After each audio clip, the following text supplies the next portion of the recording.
Welcome in to episode 8 of This Week in Bitcoin. My name is Chris. Did you enjoy the crazy fee spikes post-halving? Things seem to be settling down as I record. But even in that small window of time, we saw more adoption of Layer 2 solutions by different application creators, so that was interesting. It just really jumped on that. I guess we probably all expected humans were going to human, but as I was looking at the bidding just before I hit record, the epic halving sat, which is the first Satoshi from block 840,000, that one sat is currently going for about 5.5 Bitcoin. Yeah, you heard me right. One sat is going for just over 5.5 Bitcoin right now. I guess I'm not so surprised, right? That I think it's like the first sat in block 840,000, which was the halving block. According to the ordinals numbering system, that's a rare Satoshi. I feel silly even talking about it. But like I said, humans are going to human. It's going to be interesting to watch how this develops because I'm going to keep an eye on this because the news to me here is that we're valuing one sat more than another sat. That somehow a sat is all of a sudden very special.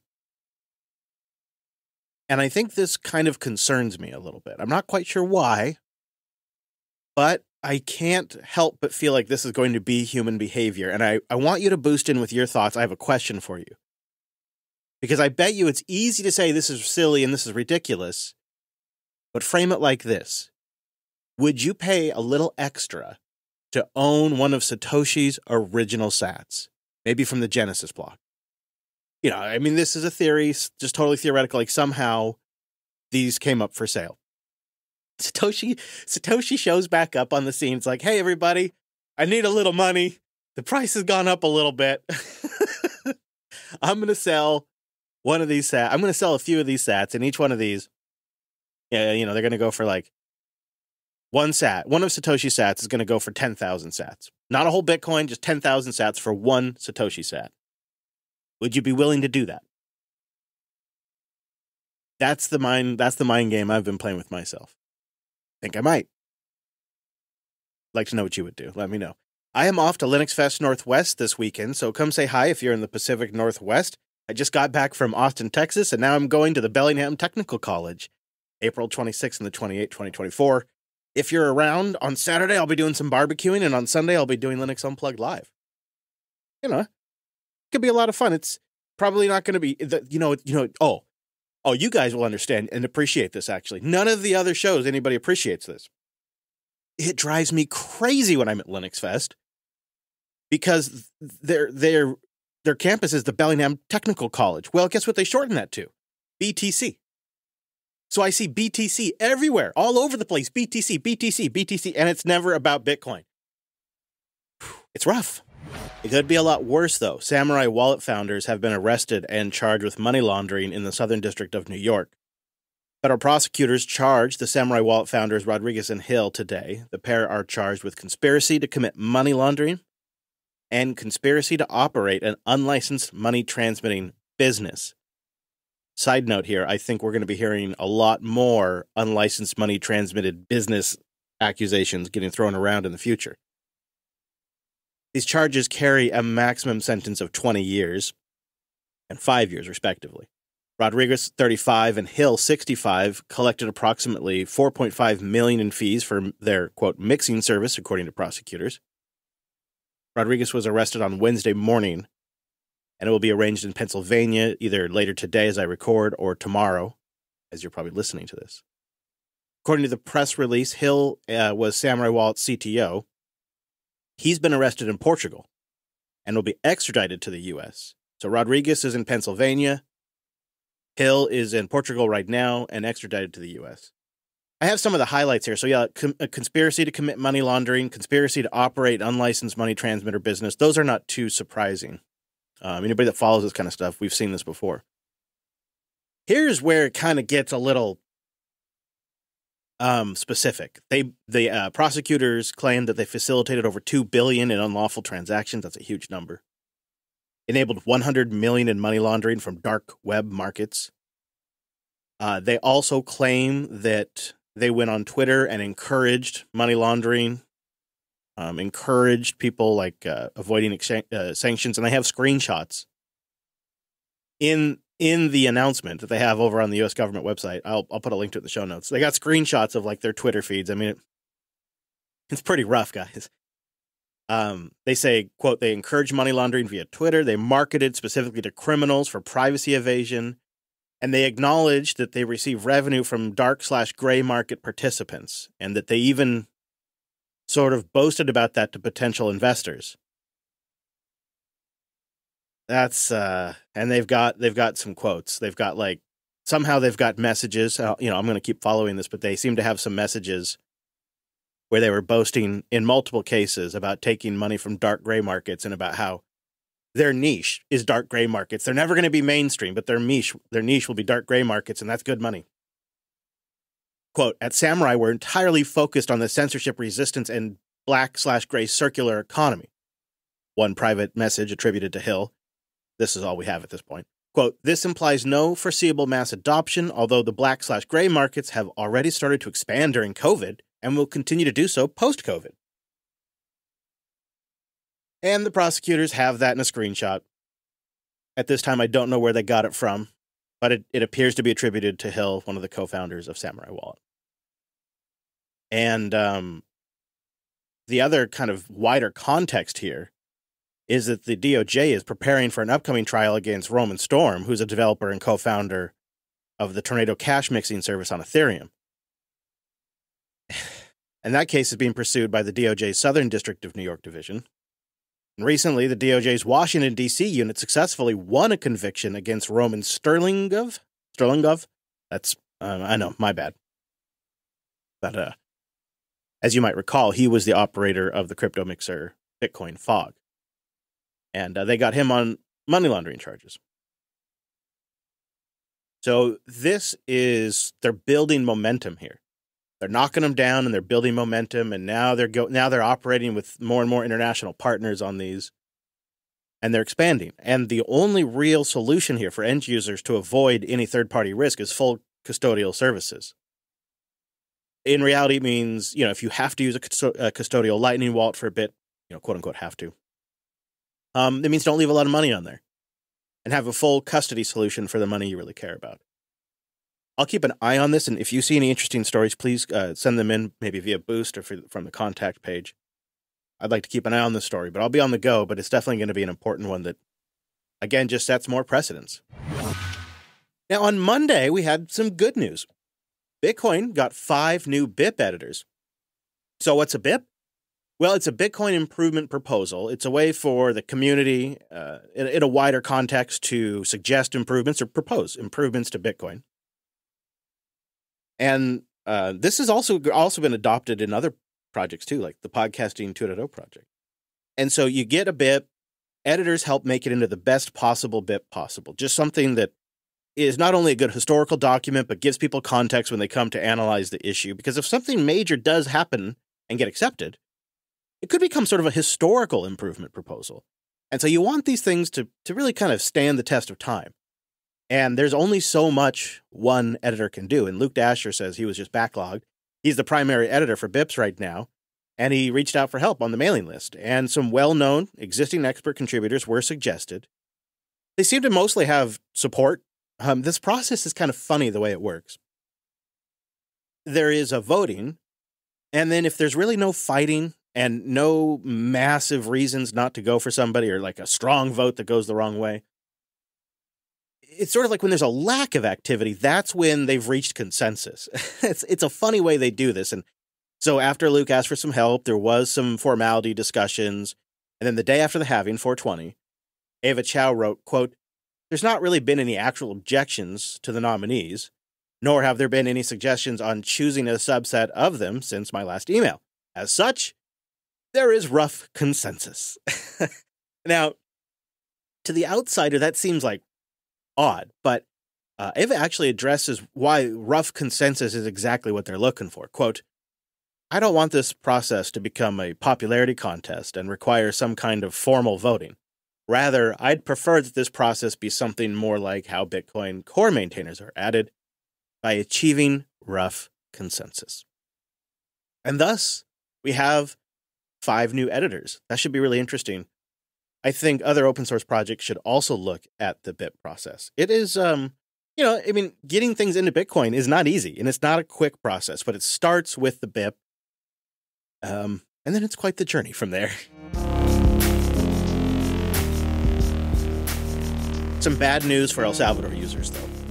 Some Chivo Wallet source code and keys related to VPN access seem to have been leaked. The cyber hacker group, the attackers, go by Cyber Intelligentsia SV. They put the SV on the end of their hacker name, so that way you really know they're from El Salvador. There can be no doubt about where they're from. And they have leaked snippets of the Chivo Wallet source code. Now, the Chivo Wallet has been a constant source of controversy because it's a custodial wallet essentially run by the El Salvadorian government.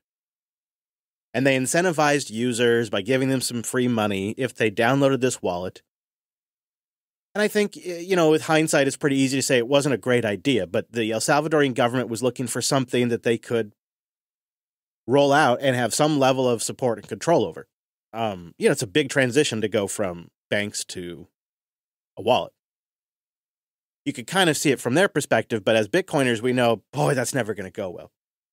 And it doesn't require that you use Chivo down there. You can use any Bitcoin wallet, any Lightning wallet. But the Chivo was the one that was sort of encouraged by everybody and had all the branding behind it. So it's got a fair amount of users. Now, it doesn't sound like this has resulted in access to their Bitcoin. It's more like just wallet source code, which maybe then could be sifted through for bugs and then at some point lead to some sort of problem. According to the blog, the hackers released the stolen information to the public to, quote, punish the Salvadorian government for, quote, refusing to engage with them. Although we don't really have specifics on what they want to be engaged over, I have some speculation. The group did recently leak a bunch of other databases. About 5.1 million Salvadorians were impacted by that. I could see there just being something around all of that. But apparently they're not getting any response from the El Salvadorian government around this. I haven't seen anything official from Chivo. This isn't getting a lot of attention, but it's sort of been bubbling up over the week. So I wanted to give a shout out to No BS Bitcoin because they're the ones that I think really brought the most attention to this. And they've been doing a killer job this week. So I've decided to throw them in the splits. So if you do boost in this week, I'm going to give a split over to No BS Bitcoin for really doing just fantastic work. Okay, coming up, your boosts, project updates, and my bulletproof stacker self-custody guide. You asked for it? It's coming up. But first, a big shout out to podhome.fm, my podcasting 2.0 platform with unlimited episodes and Podhome AI that can auto-suggest chapters, titles.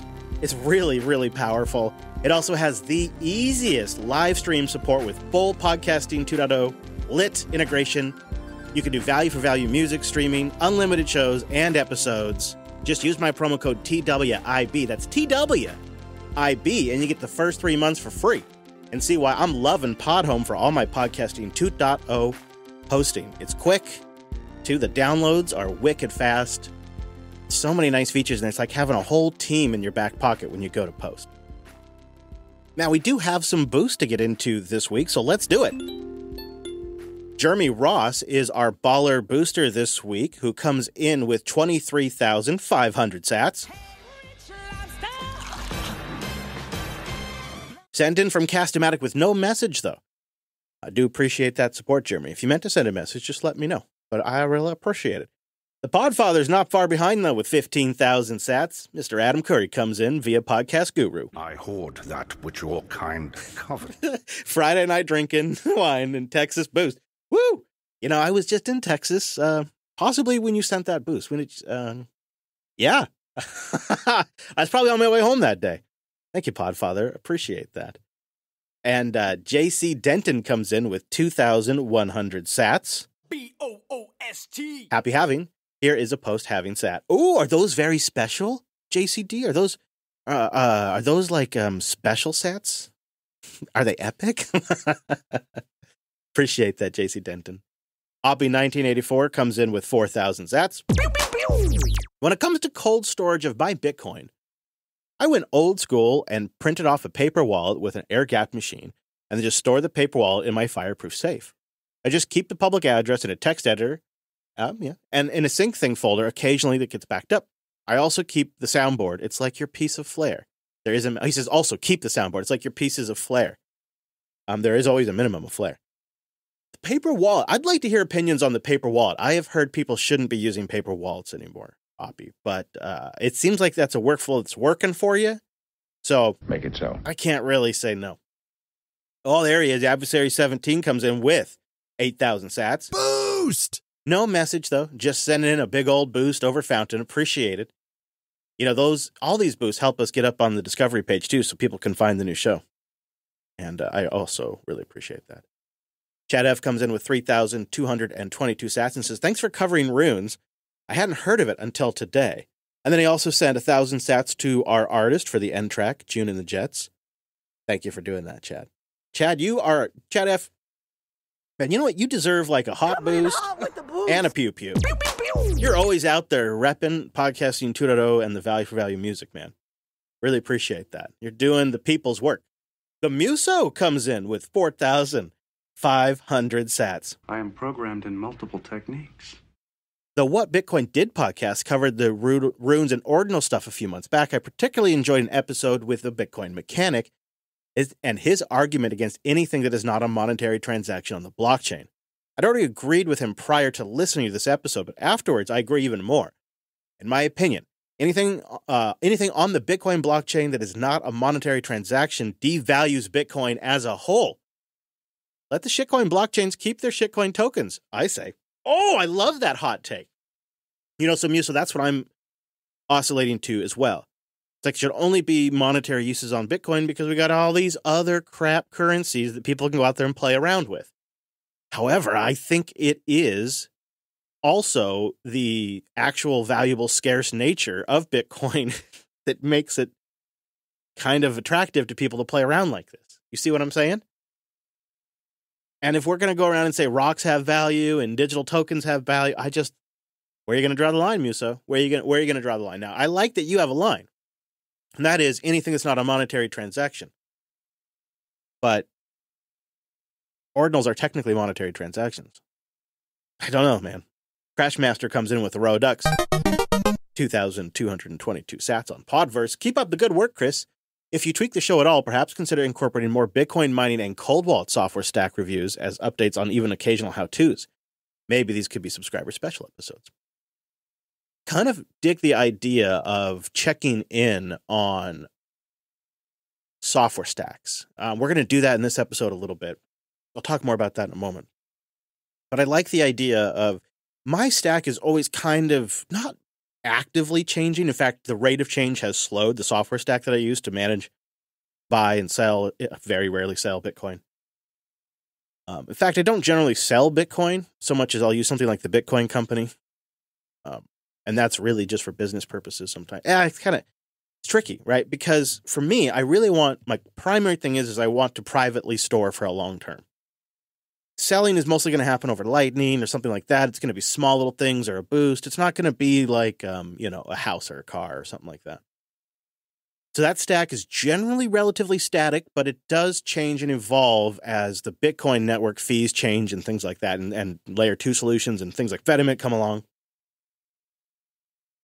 It does sort of require that you kind of not necessarily change the tooling, but just kind of keep current with it. And that's something I should probably give thought to how I could keep that up to date in the show. I will give that more thought, Crashmaster. And I definitely am down for incorporating more Bitcoin mining news. I just need to get some good, solid sources. The Bitcoin mining industry is very quiet, very hush-hush. They talk amongst each other a lot, but they don't talk with outsiders of the mining industry much.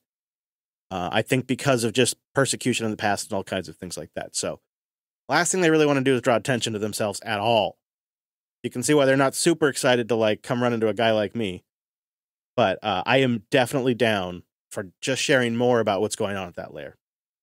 Mega Strike 3 comes in with 5,100 sats. Keep the change, you filthy animal. Says, I was sad to see the Bitcoin Dad Pod go, but I'm loving this show, and I'm glad the void was filled. As far as the wallet setup and Bitcoin purchasing process, I would absolutely love to hear a full episode dedicated to these topics. As a newbie, this would be super useful. Keep up the good work. Well, Megastrike, I am going to, in the resources section of the show this week, go into more extensive detail on the stack with a full list of links, and then I'll kind of be looking for your feedback on what I'm missing, what overview bits you're missing, and then I'll develop content around that. But I'm going to give you the fundamentals today, and then you can tell me what bits of the picture you still need filled in. EBC comes in with 5,000 sats. Yes, please do an episode outlining your current picks for software and services and your stack in 2024. Well, I have got good news. It's coming up in just a minute. Lazy Locks also comes in with 5,000 sats. BOOST. Says, thanks for another great episode. Thank you, Lazy Locks. Every boost really matters. Thank you very much. Jin from Matique comes in with 2,000 sats. Great episode. I like the intro music. It gives me goosebumps every time. Thank you. That is the classic, wonderful Ronald Jenkins. He says, it's great that you're continuing your own Bitcoin podcast after the Bitcoin Dad Pod stopped. Please give a shout out to walletscrutiny.com so plebs can choose, verify, and compare how their Bitcoin wallet is built. That's walletscrutiny.com. I will try to put a link to that in the show notes. I'll go grab that right now for you guys. To know your wallet like you built it. Not everyone is a developer, and not everyone has to be, is their slogan. That's pretty good, Jin. That's pretty good. Thank you for sending that in. I really appreciate that. Thank you, everybody who boosted in. I got 900 sats from Podhome, who said happy halving. Value for episode 7 from Ace Crackerman. Love that. Thank you, everybody who boosted in. We have a 2,000 sat cutoff just for time right there, but I do like to give people a shout. Like Nicole gave a boost to our song last week. Sent the artist 500 sats. Thank you, Nicole, for doing that. We had 19 boosters this week. 85,237 sats. Not incredible, but gets us a Sega. And I do appreciate that, and some really great quality boosts, too. So not like blow away amounts of boosts. Saving that link for you right now. But really great quality. I'd love to hear your feedback. Would you buy some of Satoshi's sats? Also, your thoughts on anything that I'm about to, when I cover my self-stacking bulletproof guide, any gaps you need filled in, please boost those in and let me know so I can start working on that for you. And with that, that is all of our boosts for this week. If you'd like to send a boost into the show, just get a new podcast app. There's a whole new world of podcast apps that have all kinds of services, and they're getting better and better. You just go to podcastapps.com. Fountain has been crushing it with new releases, fixing and polishing speed and enhancing the UI. And of course, Podverse is cross-platform, GPL available for Android, iOS, and the web. And then last but not least, you hear people boosting from Cast-O-Matic and Podcast Guru. There's so many great apps. Try them out. See which one you like. And then boost into the show.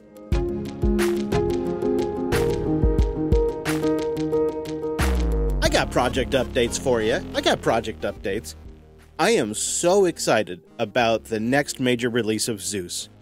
It's currently in alpha 1 stage right now, so I'm not necessarily encouraging that you use it, but I want to keep this on your radar because there are a lot of mobile options, but very few hold up to the feature, the power, and security of Zeus on iOS and Android. And version 0.9.0 is out, Alpha 1. First feature in here that I think is just so great. It has a watch-only account import from Xpub. In other words, you could have your cold wallet offline somewhere, or even receiving like your DCA dumps into it, just like you're never actually plugging the cold wallet in. You're never even booting up the computer that has the software on it. You're just from another wallet, from wherever you're getting your sats, you're sending to there over time, and you just want to check on it. Or this could be great for family members, where you're stacking for them, and they want to be able to check on their balance, but they can't really do anything else but just check on it. A watch-only account import. Oh gosh, I've wanted this feature for so long.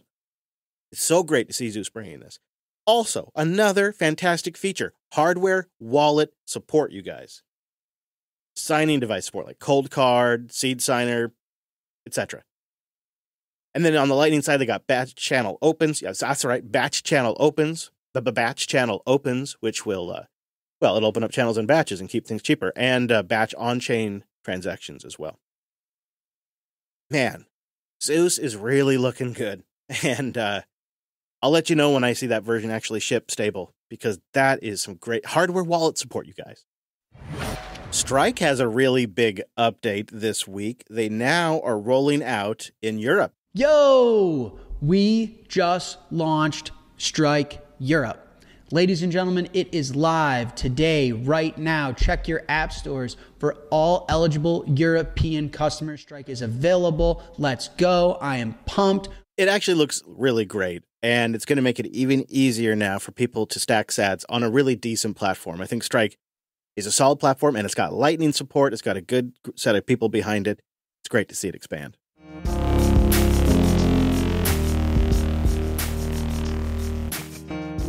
Okay, here is my bulletproof stacker self-custody guide. You do this, I don't think you can go wrong. Nobody's going to get fired for following this process. I recommend you buy sats on River. I will put links in the show notes. That River link will be an affiliate link. Strike is also good, like I just mentioned. You want something with solid Lightning support. There's various levels of good here and not so good, and RoboSats is on the spectrum, links to all of that. But for the bulletproof newbie, I say you buy your sats on River. You just need to make sure you have something that has Lightning, but we'll go with River for this. And then on a regular routine, you stack your sats, you make your routine purchase on River. That will build up a balance. You send that balance over Lightning to the Aqua Wallet. The Aqua Wallet will swap your inbound Lightning into Liquid and store it in Liquid. When that peg into Liquid happens, which it will do on the back end for you automatically using the bolts.exchange API, when that pegs into Liquid, you essentially break the on-chain tracking. So most looky-loos will not be able to follow where those sats went. It doesn't mean that River doesn't have a record of how many sats you bought at what price, but it means somebody doing some chain analysis is going to have a much harder time tracking your sats, how much they are, where they went. The Liquid network is run by Blockstream. There's about 15 Liquid functionalities that hold a key, so it kind of acts like a giant multi-sig. So in my view, this is my opinion, Liquid is safer than any one exchange or company, but it is not safer than private cold storage. There's 15 keys that all have to get rugged, so it's better than just one exchange, but it's long-term, 10, 15-year horizon. Private cold storage is better. So you accumulate in Aqua, that'll be on device, it's a mobile app, with Liquid, Lightning, and Bitcoin on-chain support. The goal you're doing, the reason why we're going from wherever you bought your Bitcoin, River, Strike, the reason why we're going from River or Strike to Aqua and not right into your cold storage is because we're trying to avoid small DCA-sized UTXOs in your final wallet. Unlike, say, the Visa network or Wire Any Money or Western Union, where they'll charge you a fee based on the amount of money you're transmitting, a percentage of the fee is like $100, they'll take a 5% fee. I don't know. I'm making numbers up. Bitcoin charges on the size of the data of the transaction. So lots of little UTXOs, lots of little transactions actually take up more data in a block, so you're going to get charged more. In the future, when the Bitcoin fees, the transaction fees are much higher, you could outprice yourself. You could have small UTXOs that you can't send because they're worth less than the fees required to send them. I'll see people on Twitter talking about how they're DCAing on Strike $1 an hour. Well, let me tell you something. You're never going to be able to spend those sats. Even something that's less than 1 million sats could one day be hard to transfer on the Bitcoin network. There's always going to be lots of solutions, but ultimately you will at some point need to likely do an on-chain transaction. So what we do is we accumulate in Aqua, the Aqua wallet. But you could put anything in here, but I like the Aqua wallet because it's doing all of the pegging and Lightning support for you in one place. And so you don't have to use multiple apps and services. You collect in there for a while. Personally, I'd say you want to get north of 2 million sats, but it's a comfort thing. You should go higher if you're comfortable with it, but don't go too crazy high. And then you sweep, once you're at that threshold, from Aqua into the Sparrow wallet. Now, Sparrow, you first need to get yourself a cold card. You create a wallet using the cold card, set up Sparrow with all of that. Then you sweep into Sparrow, backed by your cold card. That's your permanent savings. Then you need to save those seed phrases. You need to save your PIN. You need to save vital information, some way that works for you. There's lots of cool ways to do that. Some really fun ones. Some products you can even buy if you want. Put it on metal. and you don't really touch it. And you're only sweeping to that when the amount in your temporary middle wallet reaches an amount that you're not comfortable losing. But you want it to be high enough that you could spend it in the future. There's not a real perfect answer here because we don't know what future fees are going to be like. But the idea is that you utilize something like the Liquid Network or maybe a Fedimint in one day. Like this is an area where maybe I'll update this once we have some really solid proved workflows there. But the idea is you kind of break the tracking, you accumulate in Liquid where it's really cheap to move things and hold things. This is also, if it's once you have it in the Aqua Wallet or you have it in Liquid, maybe a Fedimint in the future, this is a great time to start divvying it up amongst family, friends, and kids if you want to. Don't do that crap on chain. You could do it in a layer 2 and save yourself a ton of money. Something like the Aqua Wallet or Blockstream Green. So for an individual, this process works really smooth. For families, skip the Aqua Wallet and use something like Blockstream Green because it supports multiple sub-wallets. You can use Bolts.exchange to go from Lightning to Liquid. So like from River to Liquid or whatever you're using. And then proceed later on to sweep to Sparrow backed by a cold card. But this method lets you stack and build value in something like an Aqua Wallet or a Blockstream Green or whatever you like. Maybe one day something like the Mutiny Wallet using a Fedimint. You can get like an actual head start before you go blow $300 on a cold card. And cold cards go on sale. So while you're accumulating that temporary stack, cold card might go on sale. And you can grab a couple. Keep an eye on the Mutiny Wallet, too, because you could do this likely without having to use Liquid in the future. I don't know if we're there yet, especially we're looking at something where you could maybe keep it temporarily for a while if it takes you a bit to get to a few million sats. So, Aqua and Liquid are really well tested. They've been around for a long time at this point. Mutiny Wallet and the Fedimint support is still fairly new. So for me, I like to let this stuff cook a bit. The Blockstream Green wallet is also really tried and true, and you can also use that with hardware wallets. So the workflow is buy on an exchange that has Lightning support, or use something like RoboSats and go KYC free, which also has Lightning support. Go from Lightning to Liquid, or in the future a Fedimint. Accumulate in that Liquid wallet, and then once you've reached a high amount, peg out into your Bitcoin wallet in Sparrow using Cold Card, or whatever your final cold storage wallet solution is. You peg out from Liquid to your final solution. So then, it's much, much harder to track you as well. So not only are you avoiding high transfer fees in the future, transaction fees, but you're also able to now move your temporary stash around in a really cheap environment. You're able to accumulate in this way that is private. There's a lot of benefits to it. It's an additional step, but there's just so many benefits to it. It's run by the Blockstream Corporation, so it's not like it's some, community project or something. But they have their own commercial reasons for running it, and it seems like it's been pretty solid. So I will have links to the Aqua Wallet, to the RoboSats guide, to the Sparrow Bitcoin wallet, and to the Green Bitcoin wallet. These mostly all have had updates this week, too. Sparrow, Green, Zeus, like I mentioned. They're just getting updated. Aqua Wallet, they're just getting updated like crazy right now. They're getting so good. Aqua is one that could work for the normie, so I like to mention that one, but also because it's doing all of the moving from Lightning to Liquid back to on-chain when you need it for you on the back end, using bolts with their API, and it's been really solid. That's quite, I know. now that I say it out loud, I feel like you're probably just glazing over. So let me know what I missed. Let me know what doesn't work for you, what bits don't make sense, and I will try to put together a more comprehensive guide of some kind. I think it's an important topic.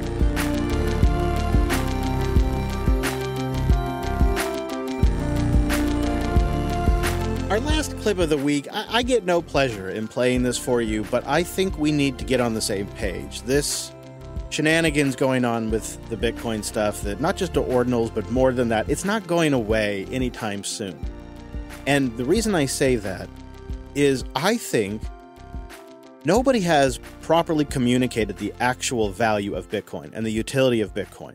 And so the financial press and the rest of the normies and the people that have large amounts of money to move around are still trying to wrap their head around what makes Bitcoin valuable. And instead of taking them all to school constantly on what actually gives things intrinsic value, we're just going for the easy answer. This here is the Bitcoin Foundation chair, Brock Pierce. He spins a story about how all of this degen behavior is going to be just great for the value of Bitcoin, and NGU is just around the corner. Brock, okay, so the halving event has concluded. Everybody was waiting years for that. What is the next catalyst you see? What's the next narrative, right? What's the next thing we're going to use to pump Bitcoin? That's what she's saying. Because they don't understand the utility, even of just a store of value, let alone digital gold or anything of those narratives that they want to try to use. Like they don't quite get it. They just know it's basically hype after hype cycle. So what's the next one, Brock? Well, I mean, it's what we've seen. Bitcoin had record fees during this halving because a lot of what we call layer 2 technologies, the idea of building on Bitcoin. If you've heard of Ethereum, it's all the other applications that had moved away from Bitcoin. But Bitcoin is back and delivering smart functionality, NFT functionality, meme technologies. Whoa. Slow down, Brock. So first of all, Bitcoin's back. I didn't know Bitcoin was gone, but it's back, guys. And the reason it's back is because it has NFT functionality and memes. But Bitcoin is back and delivering smart functionality, NFT functionality, meme technologies. Meme technologies. I mean, man, Bitcoin sounds awesome now. Let's invest more money. Functionality, NFT functionality, meme technologies, all of these things are now being built on top of Bitcoin for the first time since almost a decade ago. And so in anticipation of that, record fees as people are trying to get in to be the first. And that, I think, is why it's not going to go away anytime soon. Because the, collective of people that go on these shows and pump NGU, they want this kind of activity. They need this kind of activity because at least it's something to do with Bitcoin. It's some kind of like, they look at it as, look, there's something you can do with it. Now there's a reason to spend money on it because it's scarce and there's something you can do with it. As if store of value just right now isn't clearly enough. And I think it's just simply they're exhausted at trying to explain it, so they're just leaning in. All right, well, if you made it this far, go check out thisweekinbitcoin.show. I have links over there for what I talked about today. Also, please consider boosting it as a Value for Value podcast, and I'd also love to see you share it with a friend. I think one day this could be the #1 Bitcoin news podcast, at least for the JB community and the podcasting 2.0 community. There's a lot of podcasters and listeners that are trying to wrap their heads around this SATS thing now, and I'd love to be a resource for them. So please do consider sharing it. That's another great way to send a little value to the show. And in the spirit of podcasting 2.0 and Value for Value, I would love to play a song for you. Now, the Dorfell family is well known for being extremely talented, and there's Dorfell family bluegrass. So our song this week is Play Guitar by the Dorfell family. Thanks for joining me. See you right back here next week.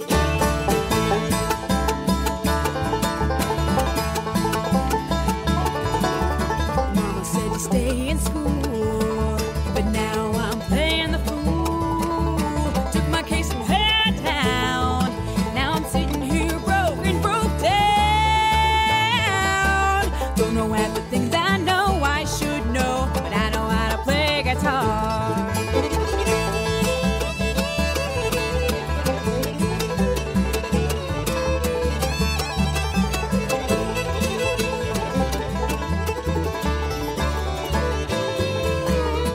Said to find a good man, but I didn't want to settle down. Took the first chance that came around. I just wanted to, but I just here town.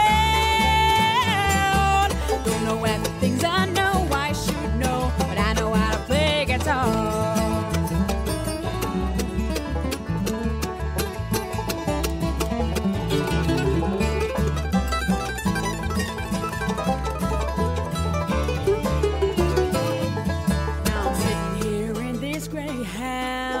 Singing from town to town. Couldn't say how I got this far, but one thing's for sure, I know how to play guitar.